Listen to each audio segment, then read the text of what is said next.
Hello, everyone. Welcome to another episode of the Sleep Detective podcast, where good sleep, health, and longevity are inevitable. Today, I want to talk about how your poop can show why you can't sleep.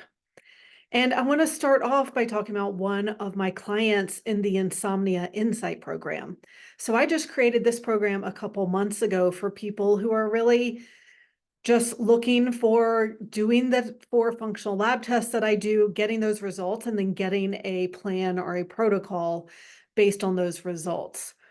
And so it doesn't include the 6 months of coaching that the full complete sleep solution program includes.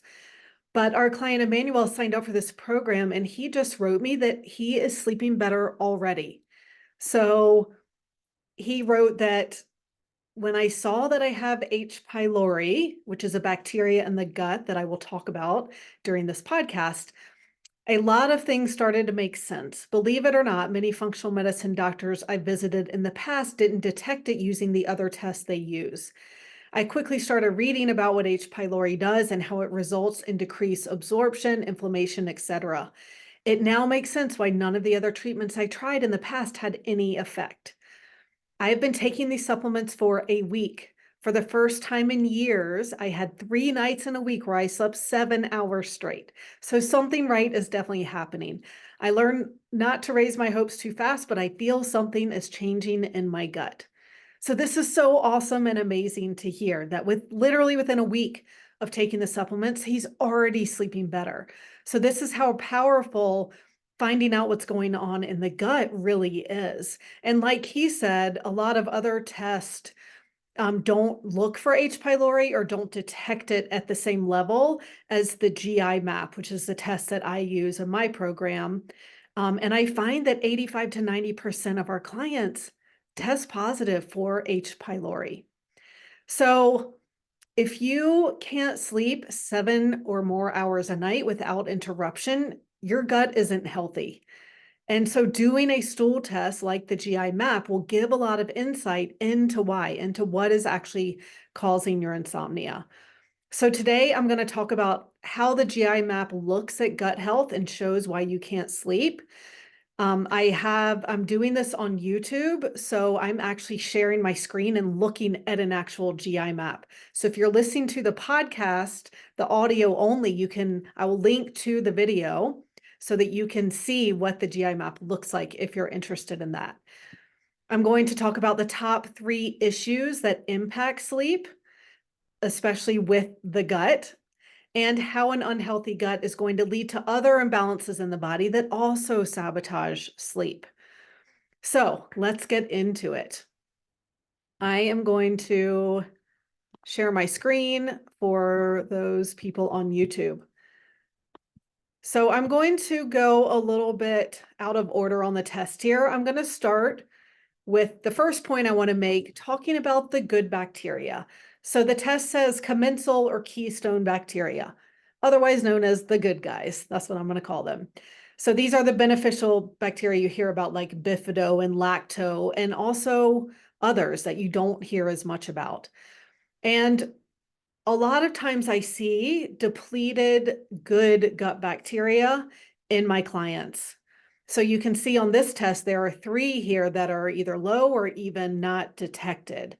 Now, this person does have high other bacteria, but I want to talk about what happens when you don't have enough good guys. I mean, first of all, the good bacteria fight off the pathogens, but one main reason how they impact sleep is that they make 90% of our neurotransmitters. So 90% of serotonin, GABA, dopamine, and then melatonin are actually made in the gut, not in the brain. And so a big part of our nervous system is actually the gut, not the brain.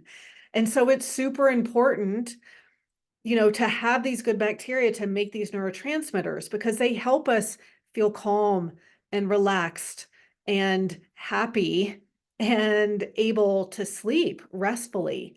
So I see a lot of times I also run a neurotransmitter test so we can see, okay, serotonin is low and GABA is low and dopamine is low. And it totally makes sense why people aren't sleeping. And almost every single time, it also correlates with these low beneficial bacteria. So that is the first way that your poop can show why you aren't sleeping, is looking for the good guys. Now, the GI map also looks for pathogens like parasites, like H. pylori, which I just mentioned, like other bacterial overgrowth. So when I scroll up here, you can see that this person even has C. difficile, which is a very toxic bacterial pathogen. Now, because it shows up on a stool test here doesn't mean that there's an active infection of this. Someone with an active infection of C. diff would be very sick. They'd probably be in the hospital. And you can actually get this in the hospital, but it just means that this is passing through, that the body is getting rid of it. But that DNA of this pathogen is showing up in the stool. Now, this test also looks at H. pylori. And H. pylori is a bacteria that actually lives in the stomach. So a lot of what this GI map is looking at are things that are living in the large intestine or the colon. But this is also looking at H. pylori that lives in the stomach. And what H. pylori does is it raises the pH of the stomach. So the stomach is supposed to be very acidic. That's how it breaks down protein. So it's supposed to be at about a pH of 6, and this will raise it to a pH of 2 or close to neutral, which is not good, right? Because then we aren't breaking protein down properly. We aren't getting the minerals and the amino acids from protein that we need. And this can also cause low stomach acid and a lot of belching and bloating and burping and things like that.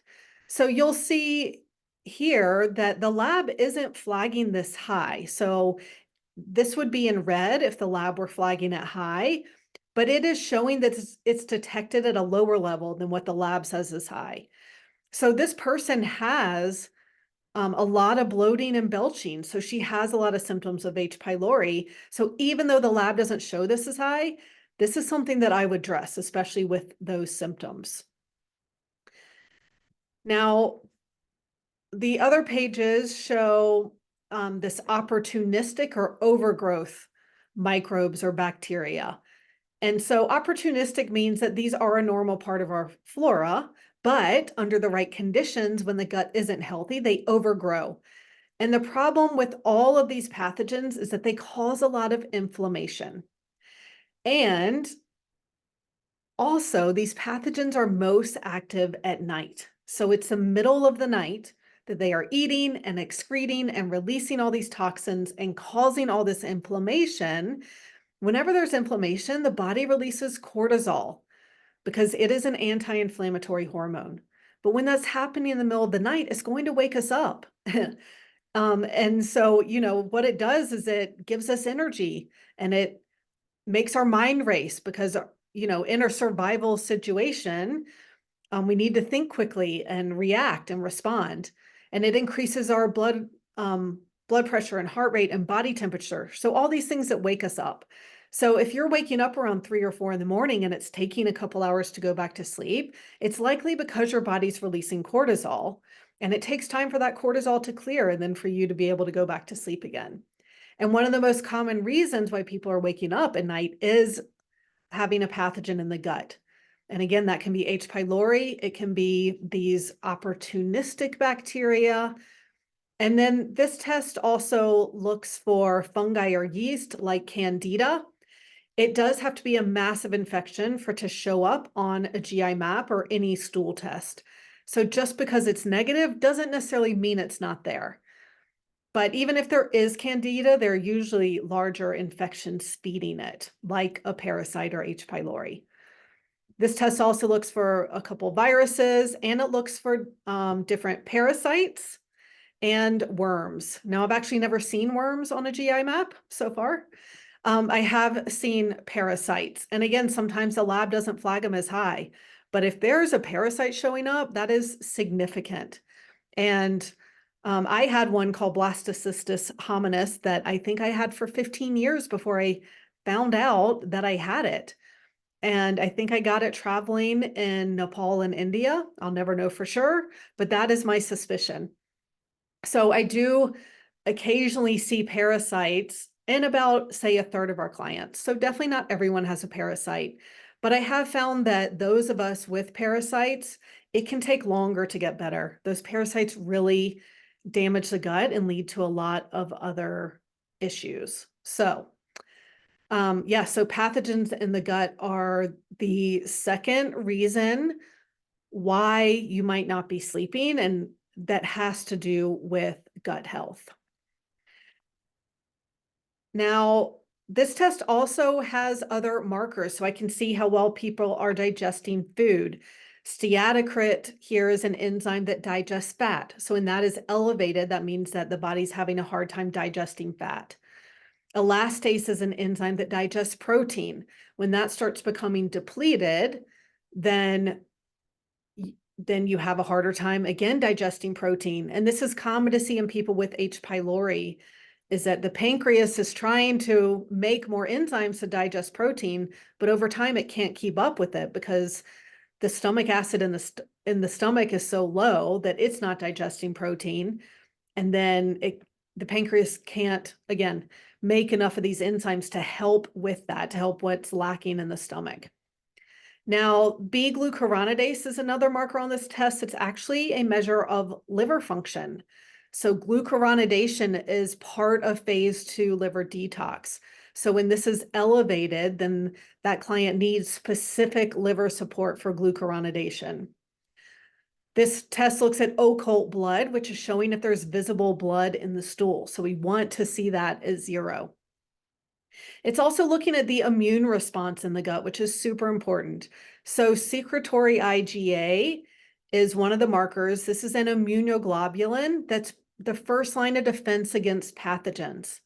So when someone has a lot of pathogens, sometimes I see this really high, and that means that the body's having this appropriate immune response.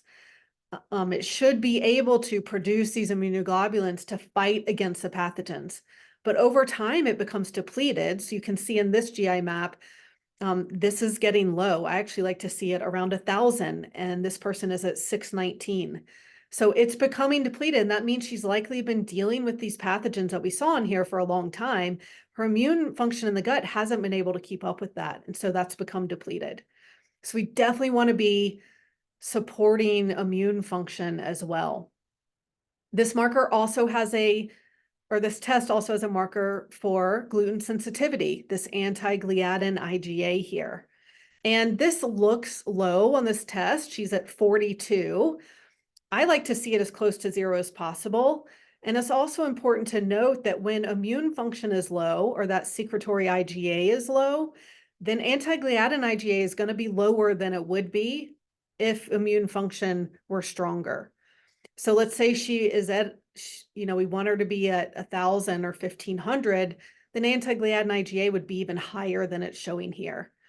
So a lot of times, people do food sensitivity tests, and I used to do food sensitivity tests, but there would be false negatives for gluten often, where like the food sensitivity test wouldn't show any sensitivity to gluten, but then this anti-gliadin IgA would be really elevated. And this is actually someone who isn't eating gluten. So it's always interesting when someone is gluten-free and this is elevated. It either means that they are getting, they're eating foods contaminated with gluten and they don't realize, or they aren't being as strict as they should be, or they could be cross-reacting with other foods that look similar. And so the body gets confused when the dairy protein looks similar to the gluten protein, and then it starts reacting to dairy.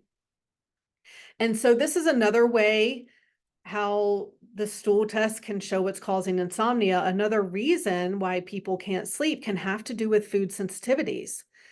And I see food sensitivities are the result of the gut being unhealthy. So when there are pathogens or there's stress, or you take antibiotics, the gut wall gets damaged. And this is something called leaky gut, where the cells of the gut wall are supposed to keep things in the gut. But when those cells become damaged, they let things through the gut wall into the bloodstream that shouldn't be there. Things like toxins and undigested food particles.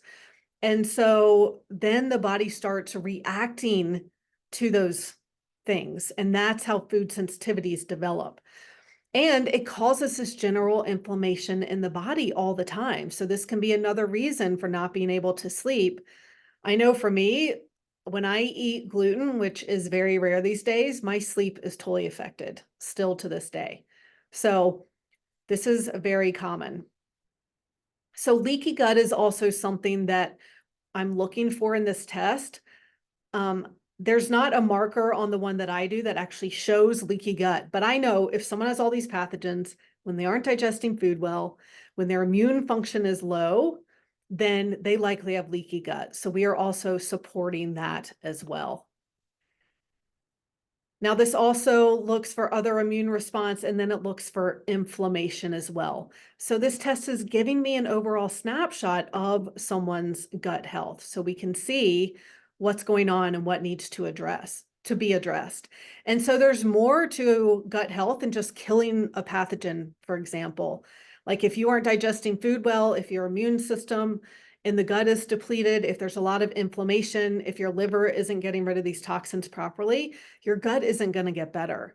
So again, there's more to it. There's building overall gut health so that when you are exposed to pathogens in the future, which we're always going to be, then your body can fight it off. Your gut isn't this environment that is conducive to these pathogens being able to take over.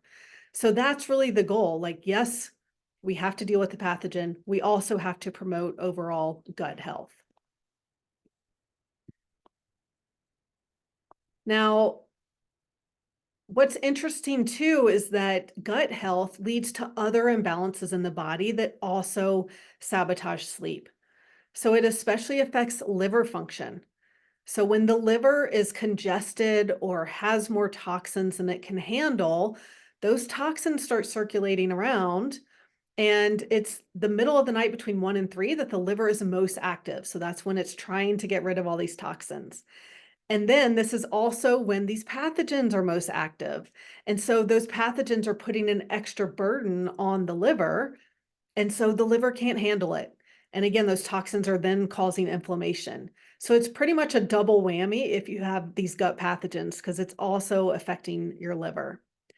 Now, when the gut isn't healthy, it also means that we don't absorb nutrients from food very well, especially minerals that are in meat and protein.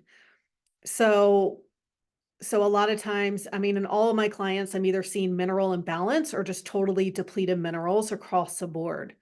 But different mineral imbalances can also lead to sleep issues. And then when minerals are out of balance, if the body's exposed to heavy metals, it can hold on to those heavy metals because heavy metals do some of the job of minerals, even though they're toxic to the body. So that's why I never recommend, forcing the metals out with chelation or anything like that. I focus on rebalancing minerals, and then the body can get rid of heavy metals as it's supposed to, or when it's ready, when it's strong enough, and we can support the body when that's happening as well. And then I also mentioned this, but when the gut isn't healthy, it's going to lead to neurotransmitter deficiencies as well, which also directly impacts sleep. So there's always more than just gut health. And that's why I don't just do the GI map, because by the time the gut isn't healthy, it's affecting many other parts of the body, systems of the body.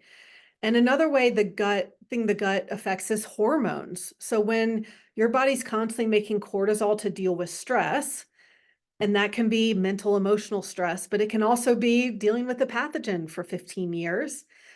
What it does is it always prioritizes making cortisol because it sees that as survival, and it takes resources away from making sex hormones because reproduction is not important if you are being chased by a tiger, which is what the body thinks is happening when cortisol is being released. It thinks that it is being threatened immediately. And so it's going to always make cortisol, and then it's going to use the amino acids, the fat, the cholesterol, to make cortisol instead of making sex hormones like estrogen, progesterone, and testosterone.